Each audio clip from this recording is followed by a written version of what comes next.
that I see that's happening, and I think we shouldn't be delusional about, is that they are literally trying to create a new population of people that can vote for them. Biden can see very clearly that he's losing the battle of ideas, he's losing the battle of economic success, and most people are disgruntled about his leadership as the dead president of the United States of America. Here's the thing, bro. I refuse to be used as a pawn, and I don't want to get into my voting on here. If I'm gonna pick this side to support, let it be my thoughts, let it be my decision. I don't want no person be like, okay, we need 84.9% black people, so tell them this so that they can vote for us, but we never going. No, that's manipulation. You're not gonna manipulate me.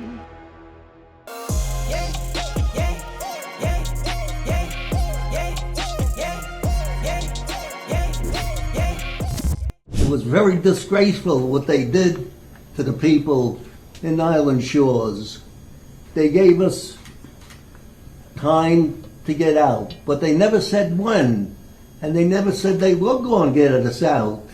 And then one day, there's a thing on the board, a notice on the board, you gotta be out by March 15th. I think that gave us like a month and a half to find out where we're going to go.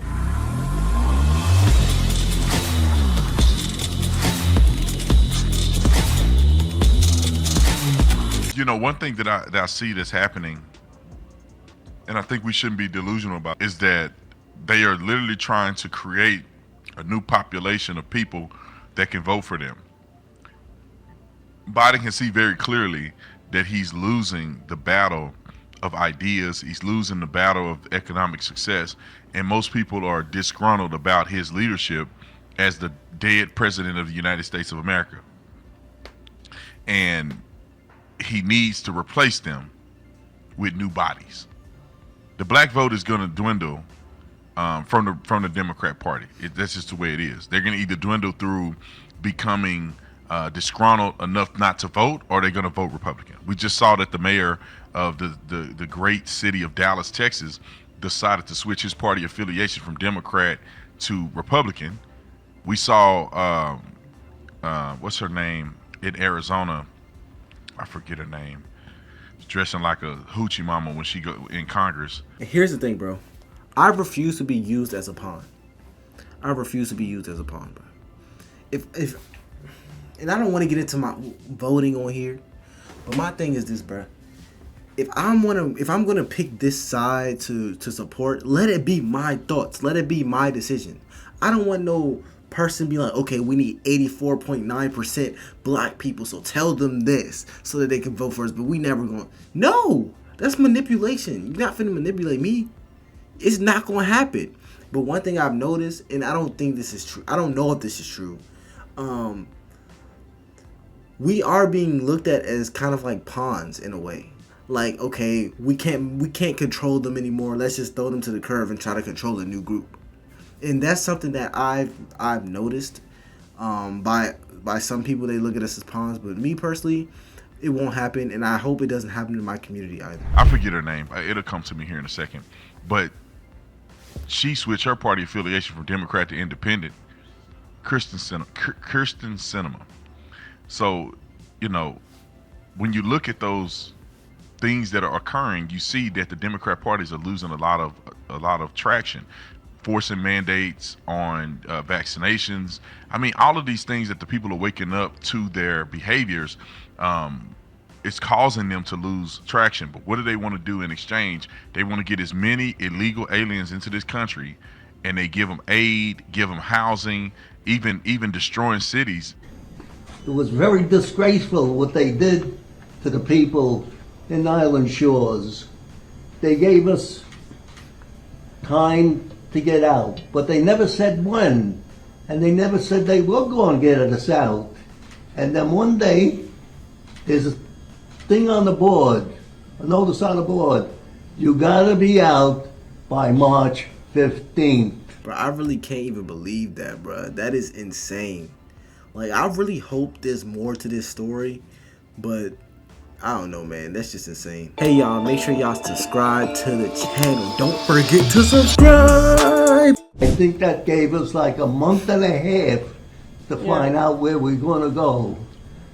I thought my suitcases were going to be on the curb because I'm not that fast. If it wasn't for my daughter, they would have been on the curb. But that's what it happened, and that was it. I said, no, you're not moving me. And they said, yes, we are.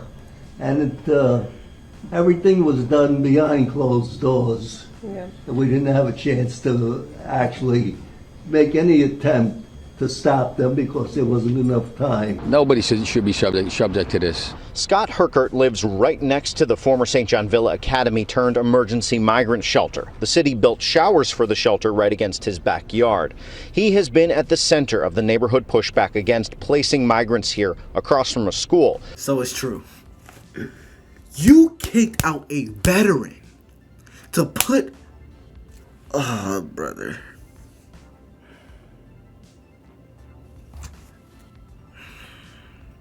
You kicked out someone who literally risked their life and fought for our country to put some illegal immigrants.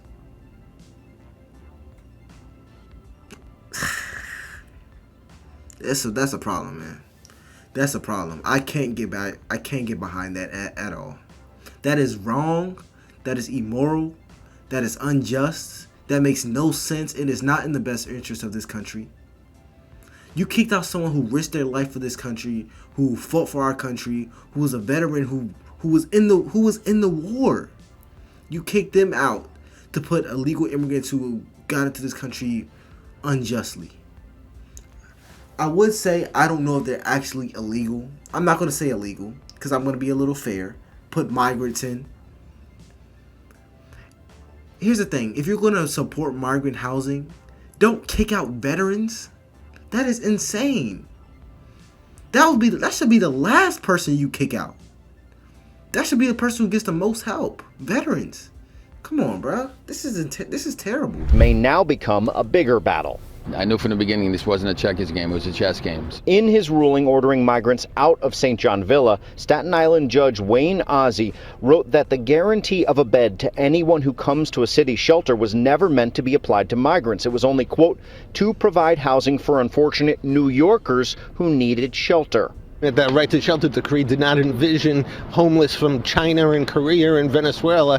It meant the homeless within the city of New York. It was never meant to accommodate a group that could fill 2 Yankee stadiums, or 1/5 the population of Staten Island, and will, as we said last year, be unsustainable, which is what it is. The judge also questioned whether or not Mayor Eric Adams truly has the emergency powers to be housing and feeding 10,000 migrants coming. And my thing is this. How does this even benefit the citizens of your state? How does this help them in any way, shape, or form? Like, my thing is, if you're a mayor or, you're a representative of our country, your goal should be to help the people. Like, that should literally be the number one goal. But it's like sometimes when I hear these stories, it's like they hate the people they're supporting. It's like you do everything in the power to not help them. Like, bro, maybe I just don't have the understanding, but, bro, it's no way. It's like, do you hate them? You kicking veterans out? That's like cartoon villain level evil, bro. Like, I don't even know how you could think to do something that bad. He says the mayor invited the emergency by offering services. The mayor and governor have openly questioned in recent months if indeed the right to shelter should apply to newly arrived migrants. But City Hall says it will appeal this ruling out of concern it might land families and children sleeping on the street. Congresswoman Nicole Malliotakis cheered the judge's ruling, saying this should be a turning point in the migrant crisis. This is a true test right now to see where the mayor truly stands. Is he going to stand with the hardworking, tax-paying citizens of New York, or is he going to stand with the citizens of other countries, 120 different countries that have come to New York City demanding free housing? It's hard to say at this hour how quickly the city will be able to appeal, or if they'll actually have to vacate the shelter for any period of time before that appeal is held. For instance, when there was a temporary protective order issued by this judge saying this shelter couldn't be used, the judge got in front of a higher judge and got that overturned very quickly, within a couple of hours. So we'll see in the next few hours or days here how this plays out. They can get 15 million people in this country or at the rate they're going, if they can get, I mean, you got to think, since Biden's been in office, it's probably been about 8-10 million people. Let me not say that. It's been 2 million this year so far. So I would argue that we have probably had about 5 million people come into this country illegally. And if you got 5 million people, and all of them will vote for you all around the country, or even in these swing states, right? You go into Chicago, Illinois, go to New York, you get these people sprinkled around Texas and all these other places, give them mass amnesty. Now you have a voting block. Now you have a voting block for the next generation. The same thing as Lyndon B. Johnson said, that he'll have these Negroes voting for him for 200 years, or voting Democrat for 200 years. That 200 years is starting to be up. And they're starting to lose traction of the black vote. And they want to get the Hispanics or the illegals voting for them for 200 years. What do? Give you a handout, hook you on the government system. They don't care nothing about your autonomy. They don't care nothing about your sovereignty as a citizen. They care more about linking you in to the big government system. But I hope none of this is true, bro. But when I'm watching it play out in my face, what am I supposed to say? Will be dependent upon them forever. And that is their objective. That's why the immigration is the way it is. Nobody with common sense think it makes sense for people to just barge in our country. Listen, we can't save, we're not making a dent in the world hunger population, or in the population of people who need a better opportunity. We're not making a dent. There's billions of starving people in this world. We're not even making a dent. So why would we ruin our country just to not even make a dent? The real solution is to help people where they are at.